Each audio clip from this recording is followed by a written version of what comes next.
श्री राम समर्थ। सितंबर 1। अपना ज्ञान देह बुद्धि का है। गृहस्थी में डूबे हुए लोग कहते हैं विषय का अनुभव तुरंत आता है, किंतु भगवान का अनुभव अनुमान और श्रद्धा का है।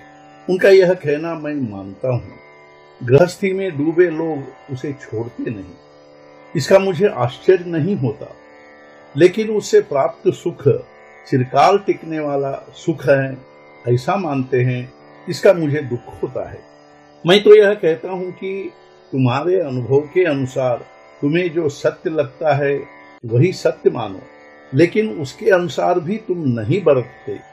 भगवान से प्राप्त होने वाला आनंद प्राप्त नहीं हुआ तो कोई हर्ज नहीं, किंतु विषय का सुख सदा टिकने वाला नहीं, इतना भी विश्वास हुआ तो भी बहुत है। उसी से भगवान का आनंद प्राप्त होगा। भगवान से प्राप्त आनंद कहीं बाहर से लाना नहीं है, वह तो अपने भीतर से अंतःकरण से पैदा होने वाला है। आज के सुधारों ने देह का सुख बहुत बढ़ाने का प्रयत्न किया, किंतु अंत में वह दुख का ही कारण हुआ। मान लो देह का खूब सुख सामने है, किंतु यदि हम में उसे भोगने की शारीरिक शक्ति या सांपत्तिक अनुकूलता न हो तो उस स्थिति से भी हमें दुख ही होगा। सबको सुख मिले यह संभव नहीं है, इसलिए हर आदमी दौड़ धूप करके अंत में दुखी ही होता है। सुख और दुख दोनों वास्तव में उत्पन्न हुए ही नहीं, उन्हें हमने भ्रम से उत्पन्न कर लिया है। कोई भी बात मन के अनुकूल हो तो सुख होता है और मन के प्रतिकूल हो तो दुख होता है। वैसे वास्तव में न सुख है न दुख है। मैं देह हूँ, यह भावना जब तक है तब तक अनुभव के साथ भ्रम रहेगा ही। हमारा यह भ्रम है कि सृष्टि आनंदमय होकर भी हमें वैसे नहीं दिखाई देती। उस भ्रम की जड़ हमारे भीतर है। जहाँ भगवान वहाँ माया, जहाँ काया वहाँ छाया, यह जैसे सत्य है वैसे ही जहाँ अनुभव होगा वहाँ भ्रम होगा, यह नियम है।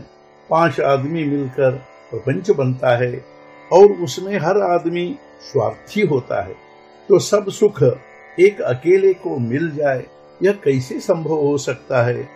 एक गांव से दूसरे गांव जिसकी बदली हुई है, ऐसा आदमी यह सोचकर कि कम से कम अब 2-3 बरस बदली नहीं होगी निश्चिंत होता है।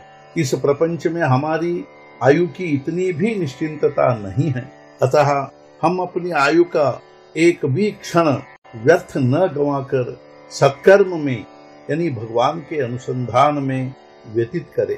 हमारा कोई शत्रु मिले और उससे झगड़ा होने के कारण गाड़ी छूट जाए, या कोई मित्र मिले और उससे प्रेम भरी बातें करने के कारण गाड़ी छूट जाए, तो बात एक ही होगी, यानी परिणाम एक ही होगा। वैसे ही गृहस्थी या प्रपंच में कोई आघात होने से भगवान को भूले, या गृहस्थी में अत्यंत अनुकूल परिस्थिति के कारण या उसमें उलझे रहने के कारण भगवान को भूले, दोनों बातें समान ही हैं, नुकसान समान ही है। आज का मुख्य विचार, भगवान के सिवाय दूसरा कोई सत्य संसार में नहीं है। इसी विश्वास के होने पर जो गृहस्थी या प्रपंच होता है उसे परमार्थ समझे। सद्गुरुनाथ महाराज की जय। जय जय रघुवीर समर्थ।